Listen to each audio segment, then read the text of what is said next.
When you're close to turning 65, you'll get your first letter about Medicare enrollment.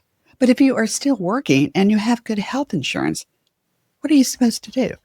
You can delay enrollment, but if you have the type of insurance that Medicare says isn't creditable, you can be hit with a lifetime penalty on your Medicare Part B monthly premium. By the end of this video, you'll know how to avoid that lifetime penalty and what steps you need to take when you decide to transition from your employer's health insurance to Medicare. When you're first eligible, there's a 7-month window called Medicare Initial Enrollment Period, and it revolves around your 65th birthday. The 7-month window starts 3 months before your birthday month. It includes your birthday month and 3 months after your birthday month. So you get 7 months. When I first got my letter from Medicare, I was actually still working full time and I had great health insurance, through my employer. So I wasn't planning to quit working and take Medicare right away. I loved my job. I was making a lot of money. I was at the height of my career and I was going to retire at full retirement age, start a YouTube channel, and then collect Social Security. So I delayed Medicare, and you can too, as long as you have what Medicare calls that creditable health insurance coverage. And if it isn't qualified in their eyes, that's when you can get hit with a lifetime penalty for late enrollment. Let's take a look at what types of health insurance Medicare considers qualified. The health insurance that you had when you skipped your initial enrollment period that's considered creditable includes coverage through your employer, which I had, or being covered by a spouse's employer's plan. Now, there's another qualification to that. The employer must have at least 20 employees. Other than work, there are life circumstances that might help you qualify for the 8-month special enrollment period, which is what will happen after you leave your company insurance plan. And this includes losing coverage for whatever reason, being involved in a natural disaster, relocating to a new city or state. I'll have a resource for that in the description in case you want to check that out. So what is not considered creditable health coverage?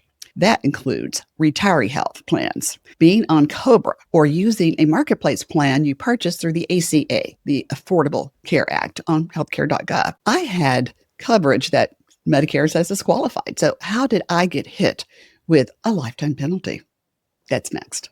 Apparently, Medicare was not aware of insurance decisions I made at that time. Yes, I was naive to think they would be tracking that. They made an assumption about my situation and assumed I had no insurance during that time, during 2 years. I had to appeal and show I was employed during that time and had health insurance. Medicare made assumptions about my insurance situation, and they could make the same assumptions about you. So I'm just letting you know so you can watch out for that. And if it's already happened to you and you're wondering what to do, or you just want to be prepared, just in case you're in that situation, I put a link to the form, the appeal form, in the description below. Looking back, I'm happy with all the decisions I made, but if I could do it over again, I'd go ahead and get Medicare Part A. I'd enroll during my initial enrollment period because there's no premium and you've paid for that through FICA taxes all these years, okay? So even if you have health coverage through your employer, it doesn't hurt to go ahead and sign up for Part A.